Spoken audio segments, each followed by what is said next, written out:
सुर फुर सुर। सरकार बना रहे हैं, सरकार बना रहे हैं। मुख्यमंत्री का हसीन सपना देख रहे हैं। काम करेंगे। कांग्रेस का मनरेगा बचाओ, देखा होगा बहसपुर मच रहा है।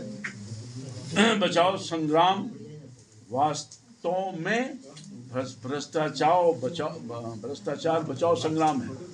कांग्रेस ने अभियान चलाया है ना, मनरेगा बचाओ संग्राम। तो ये एक्चुअली भ्रष्टाचारियों को प्रश्रय देने के लिए, संरक्षित देने के लिए ये काम कर रहे हैं, आंदोलन कर रहे हैं, जो आंदोलन कोई नोटिस लेने वाला नहीं है। अब जेबी से तालाब खोदना और फिर से उससे भर करके 80 साल का फर्जी मजदूर की फर्जी उपस्थिति दिखा करके पैसा निकालने की धंधा पर मोदी सरकार ने पूर्ण विराम लगा दिया है इस कानून के तहत।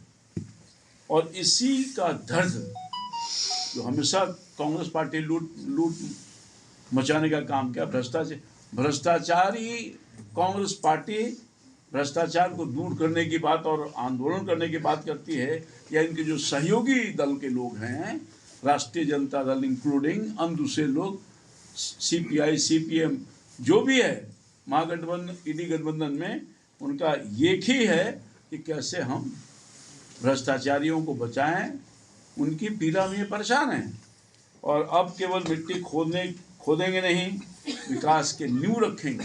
अब मिट्टी खोदने वाला जमाना चला गया कि मिट्टी खोदे, माल कमाए, अपना चले गए। चलो, तो देश की इतनी बड़ी जो धन था, जो गरीबों का धन था, किसी का धन नहीं था, गरीबों का धन था। राज्य कोष या केंद्र में जो कोष है वो किसका है? टैक्स के रूप में कौन देता है? यही गरीब को देता है बेचारा। किसान मजदूर की कमाई का तो टैक्स जाता है, उस कोष को लूटना चाहते हैं।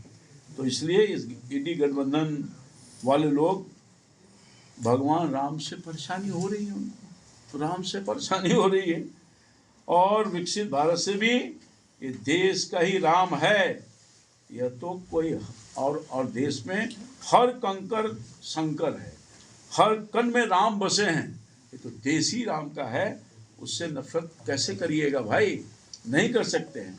और इस नए अधिनियम का उद्देश्य सीधे तौर पर जल सुरक्षा और जल संबंधी कार्य, मुख्य ग्रामीण बुनियाद ढांचा और आजीविका, ये सब जुड़ा हुआ है उससे। और ये बहुत ही कारगर अब के समय में साबित होने वाला है।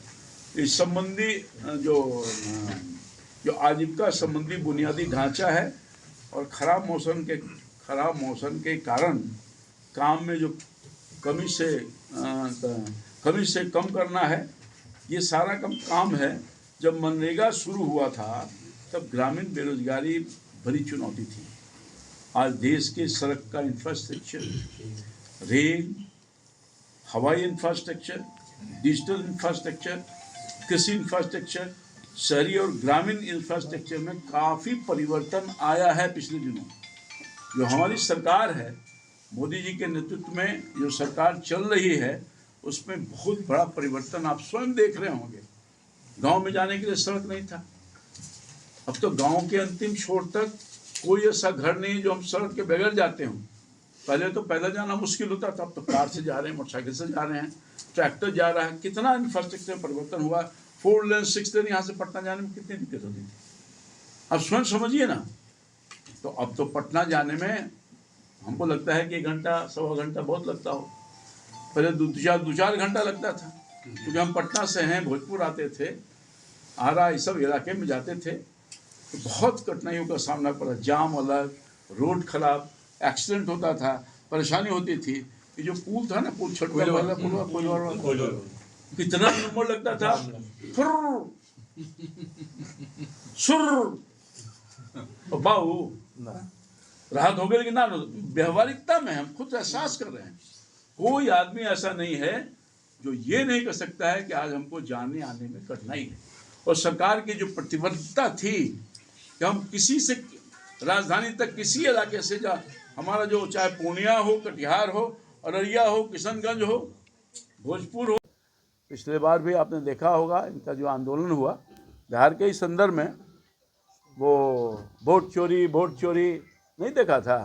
तो वोट चोरी करते रह गए और जनता उनको तो वोट से कब से उनको, ये वोट चोरी नहीं था, ये जनता ने नकारात्मक रुख अपना करके कांग्रेस पार्टी को, इनके छट्टे बट्टे लोग जो हैं, आगे पीछे वाले लोग, उन सबको निकाल दिया दिल से, समाप्त हो गए। आपने देखा नहीं चुनाव में वोटिंग कैसे हुआ? हम 202 हो गए और वो 25, कितना था? 78। कहाँ चले गए? सरकार बना रहे हैं। मुख्यमंत्री का हसीन सपना देख रहे हैं। स्थिति यह हुई कि जनता तो इनको चित से उतार दी थी। बहुत मुश्किल से प्रतिपक्ष के नेता के पद बच गया। हो सकता है कि आने वाले दिन में जब चुनाव हो तो फिर नेता प्रतिपक्ष भी नहीं रहेंगे। अभी घूम रहे हैं बाहर, अभी शायद आए होंगे मेरे ख्याल से। अब कह रहे हैं कि जनता दर्शन करने जाएंगे। पहले विदेश दर्शन करने गए परिवार के साथ, जा सकते हैं, किसी को रोक नहीं है, लोग जाता भी है, मगर उनको चिंता जनता का नहीं थी।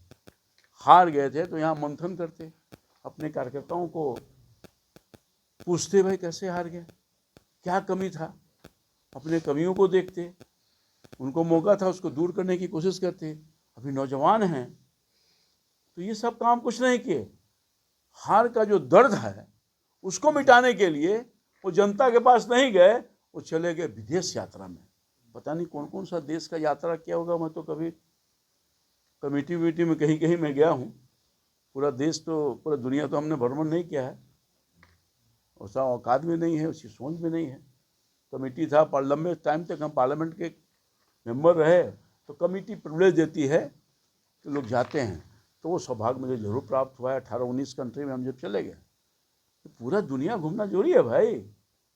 तो ये उसका है भाव, ये है बाहर में क्यों लोग जाता है। आराम करना था तो यहाँ भी तो बहुत है, अपने देश में नहीं है। ठंडा गर्म पहाड़ी, बाग बगीचा। जम्मू कश्मीर चले जाते, उत्तराखंड चले जाते, एक से एक देव स्थल है। कहा जाता है कि उत्तराखंड के इलाके में कहा जाता है कि कोई हेवन है, हाँ स्वर्ग है, मगर ये स्वर्ग छोड़ के विदेशी स्वर्ग में चले गए। तो ये गंभीर नहीं है लोग, ये बिहार की जनता इनको निकाल चुकी है। आगे आने वाले दिन में जो स्थिति है और भी ये सुन पर आउट हो जाएंगे। मगर हमारी सरकार की प्रतिबद्धता है, देश की सरकार, मोदी जी की सरकार और नीतीश कुमार जी की संयुक्त से सरकार लगातार देश की चिंता कर रही है, देश के लोगों की चिंता कर रही है। और मैं समझता हूं कि हमारे प्रदेश के हमारे मुख्यमंत्री और मोदी जी संयुक्त से एनडीए की सरकार मजबूती के साथ काम कर रही है, लोगों के हित में काम कर रही है।